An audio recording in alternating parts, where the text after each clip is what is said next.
Welcome back to our channel where we provide updates and undisclosed narratives on Catherine, Princess of Wales and her royal family. We provide you with the exciting news, royal in shock, Queen Camilla, exiled from palace, after damning revelations of infidelity and theft.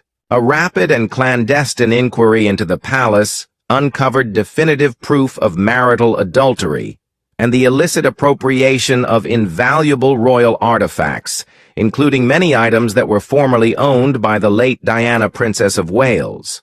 This probe has led to Queen Camilla's effective exile from all royal responsibilities and residences, marking an unprecedented shift in the contemporary British monarchy. The closure of Buckingham Palace to the Queen Consort was not due to a public proclamation, but rather a royal order that signified the somber finality of the circumstances. Sources inside the palace indicate that King Charles III has promptly revoked his wife's privileges, access, and proximity to the throne after the presentation of an irrefutable dossier of evidence. The monarchy faces its gravest crisis since the tumultuous 1990s due to a scandal characterized by profound personal betrayal and a violation of the esteemed traditions of the crown. A little suspicion has now intensified into a tumultuous crisis, culminating in a quiet expulsion that has left the whole planet in turmoil. This insider's account details the evidence that destabilized the crown, the confrontation that fractured a royal relationship, and the discreet rise of a new guardian for the monarchy's future. A folder on the king's desk is the focal point of the unfolding narrative. Commencing with the customary serene rhythm of life at Buckingham Palace, the morning of June 25, 2025, started the day's activities. The royal residence exuded a serene tranquility as the ceremonial guards transitioned between their posts with practiced precision. Conversely, that calm was on the verge of being irrevocably shattered inside the king's private chambers. The catalyst was not a sensational report or a vociferous accusation. Instead, it was a solitary manila folder discreetly placed among the documents used for the king's daily briefing. During his regular ritual, King Charles III was savoring his customary cup of Earl Grey tea when he saw the folder. The folder's inconspicuous exterior concealed the volatile contents inside. He opted to open it due to the item's unusual arrangement, piquing his curiosity. A series of high-quality photos accompanied by a timestamp were discovered, unveiling a mystery. The images taken at a secluded private estate near Windsor from May 11th to 13th were exceptionally clear. There is little doubt that Queen Camilla was the woman shown in the paintings. Edward Langley, a long-serving senior aide trusted by the royal family, was the one accompanying Elizabeth. He was acknowledged for his unwavering dedication and prudence. The photographs indicated a personal relationship, rather than a professional affiliation between the two individuals. Photographs depicted them toasting with champagne on a secluded patio, engaging in prolonged kisses in a sunlit garden, and other moments of close connection, making their relationship unequivocal. They were not only colleagues or former friends. They were lovers engaged in a clandestine meeting concealed from public scrutiny. The timing of the occurrence was particularly suspicious.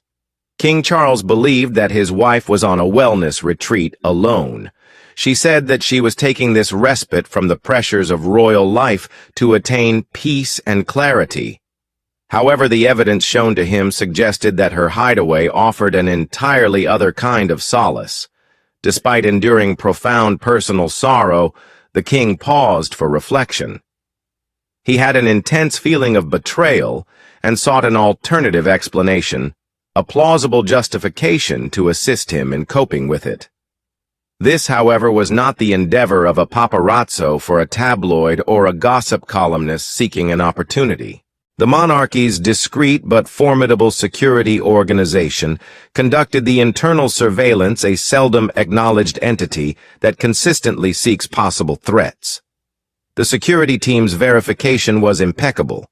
The photographs were scrutinized and their timestamps were cross-referenced with satellite data to confirm their veracity. Edward Langley's presence at the estate was established by his travel records, vehicle logs, and digital footprint. The evidence was too detailed and clinical to be dismissed. It is important to acknowledge that the visuals were only the inception. When they were examined, they would reveal a far more complex and painful web of deceit. They were the extraneous thread that required extraction. A trajectory of treachery emerges throughout the examination. The first disclosure prompted King Charles to authorize a comprehensive investigation that extended beyond personal infidelity to involve royal security and protocol. He issued a plain and somber instruction to his most trusted security chief: follow the trunk and the guy in question. Investigators meticulously monitored Queen Camilla's actions in the months leading up to the affair, initiating their inquiry. A pivotal date, April 22nd, was swiftly identified.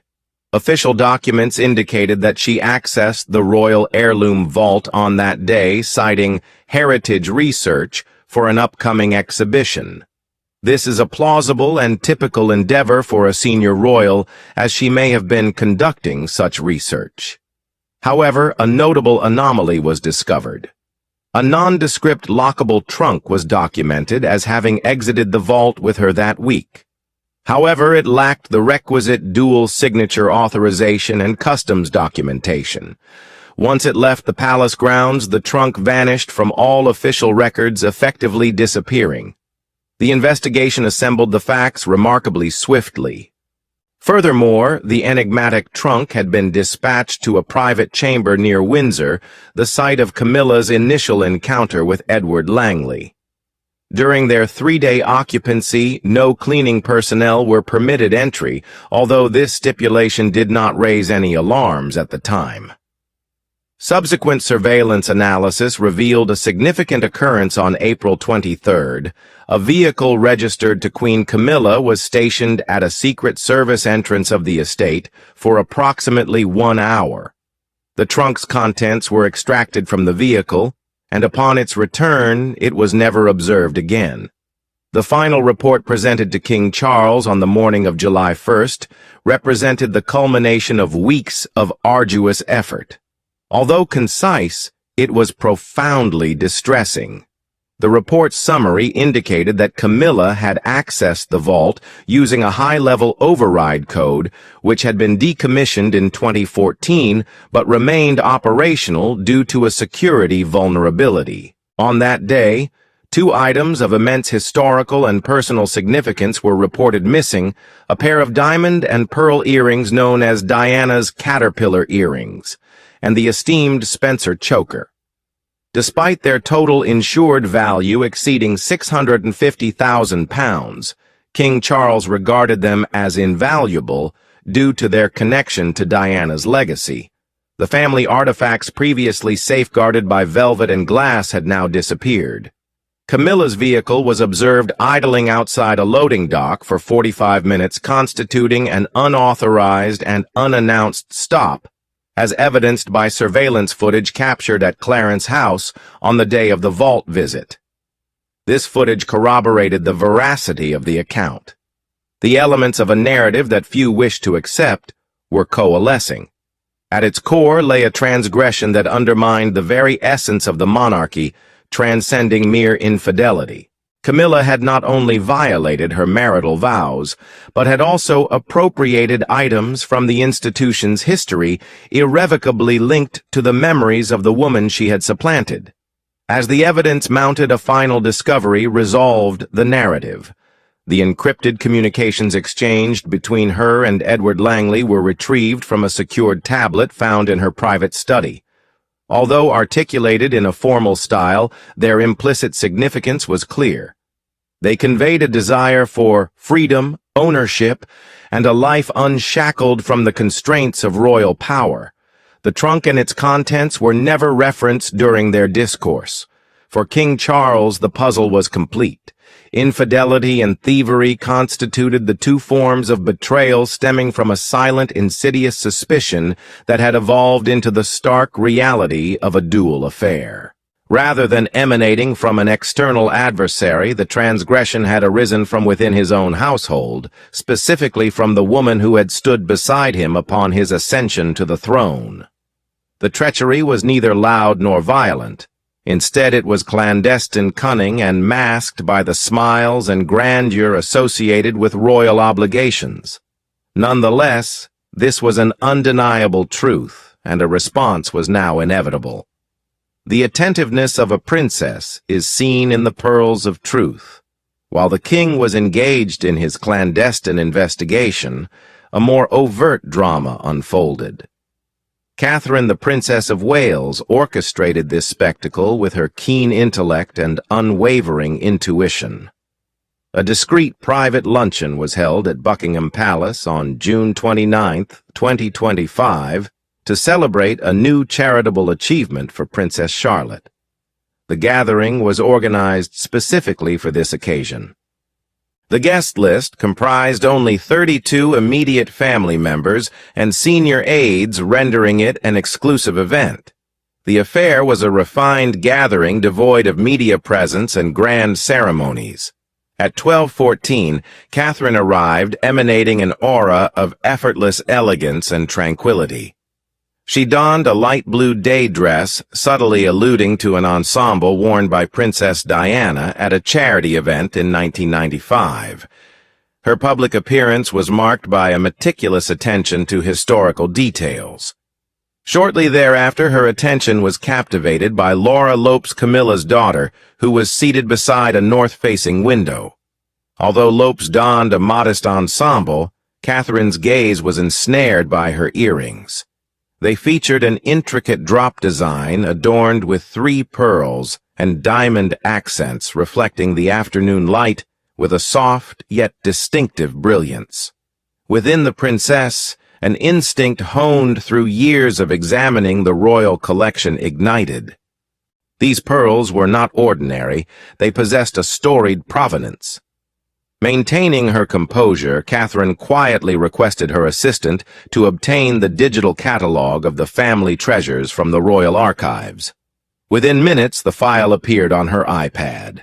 With acquired experience and confidence, she navigated to the relevant section.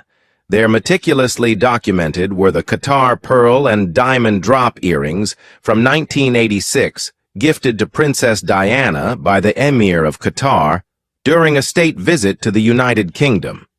The brochure emphasized their unique clasp design and included a specific serial number. Most importantly, the documents clearly indicated that the items were designated as an inheritance for Princess Charlotte to be held in trust until her 18th birthday in 2043. Nevertheless, they were there, captivating the ears of an individual unentitled to such privilege, a person outside the line of succession to the king. Catherine executed her approach with meticulous precision, avoiding any disruption as she might have otherwise. Amidst the casual dialogue occurring during the luncheon, she approached Laura Lopes at 12:42 p.m. A serene expression graced her face as she posed a direct question that resonated with significant gravity. "Those earrings are absolutely stunning. May I ask where you acquired them?" Lopes hesitated in her statement, displaying evident nervousness. She said that the things were a recent gift from her mother and had been transmitted as a family heritage. Catherine offered a smile that was both agreeable and enigmatic. That was her last utterance. Instead, she gestured to an assistant who was on standby, and the aide discreetly escorted Lopes to a concealed chamber where the top gemologist of the palace awaited. The principal gemologist was there for a routine insurance appraisal, a procedure prompted by the recent security evaluation. The judgment was delivered at 1 o'clock in the afternoon. The earrings seemed authentic. In March 2023, their last confirmed location was the Royal Vault. They have never previously been made accessible to the public. The finding was irrefutable. The senior staff members informed of the situation became quiet. Upon Prince William's return from another engagement that evening, Catherine greeted him upon his arrival. The ambiance in their private quarters at Kensington Palace grew increasingly strained as she drew him nearer and uttered a singular lethal word, confirmed. It was no longer a mere conjecture based on absent inventory records. Instead, it represented a blatant and public violation of Diana's legacy that had transpired. A Council of Five determines the Crown's verdict. A significant assembly occurred in a soundproof and secure room inside Buckingham Palace on the afternoon of July 3, 2025. The conference was of considerable importance. A solitary esteemed royal legal advisor was there, accompanied by King Charles III, Prince William, Princess Catherine, and Princess Anne. Only 5 individuals were present. The door was securely closed. The atmosphere was devoid of sorrow. Instead, it exuded a feeling of frigid resolve. This was not a private discussion.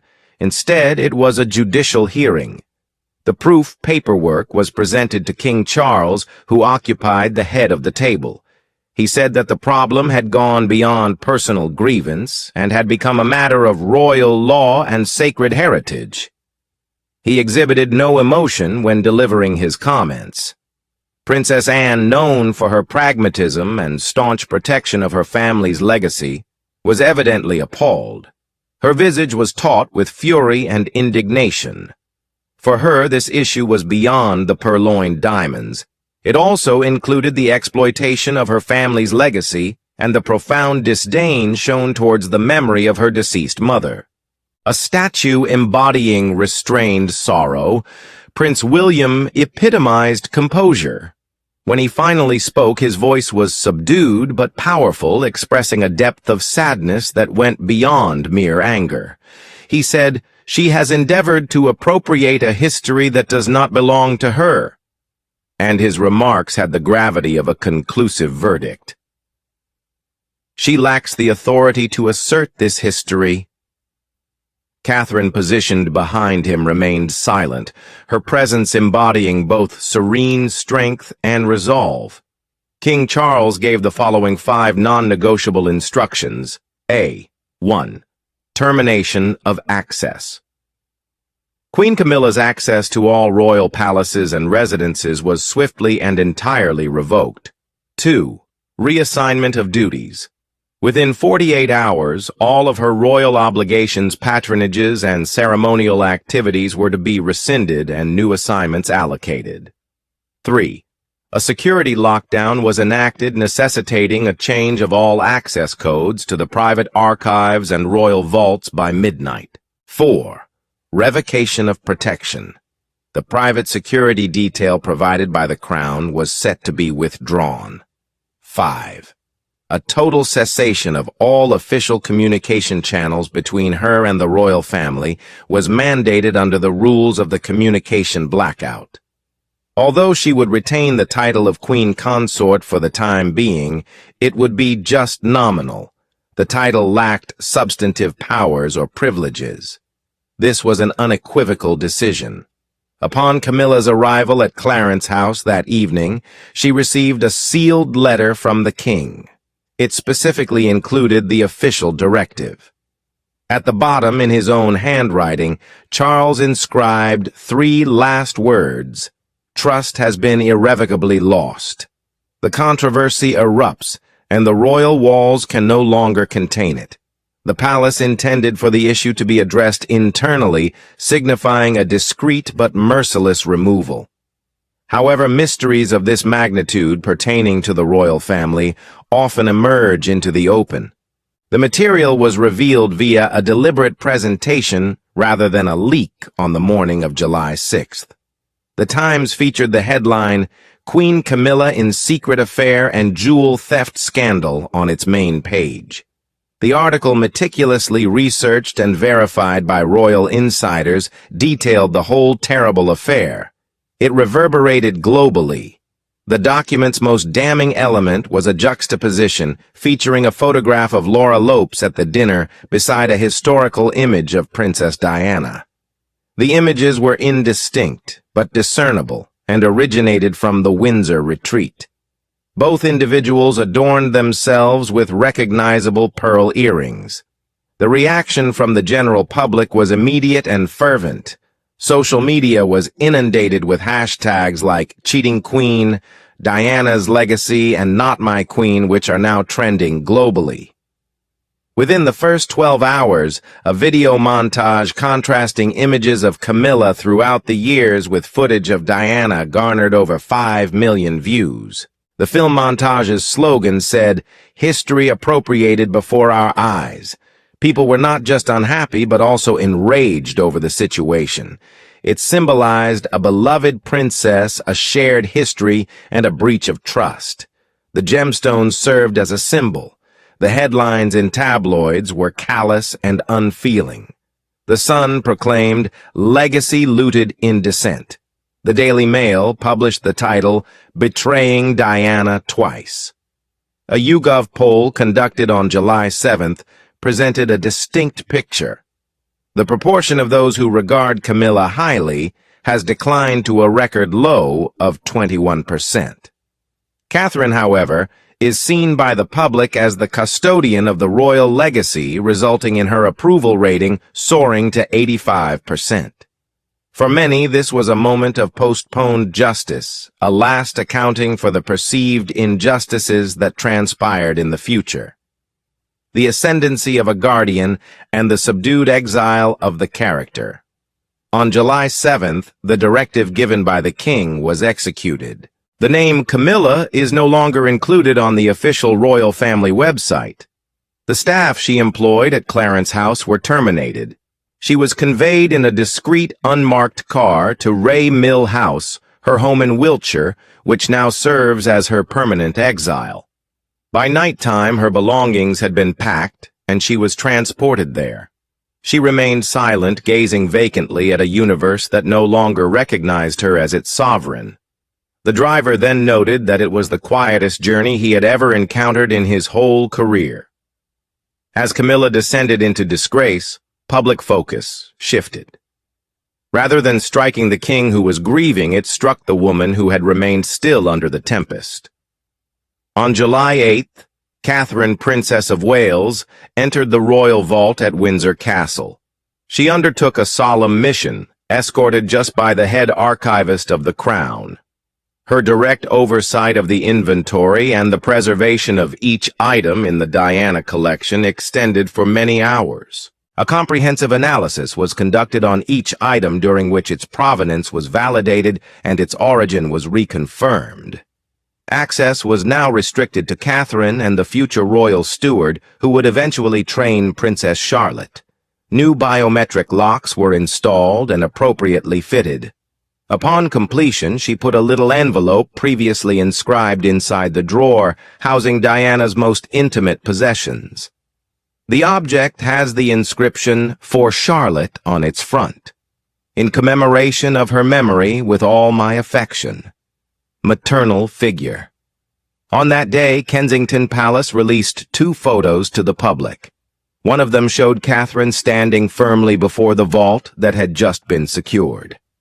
The second picture portrayed Princess Charlotte, who was radiant and holding a framed photograph of her deceased grandmother, Diana, Princess of Wales.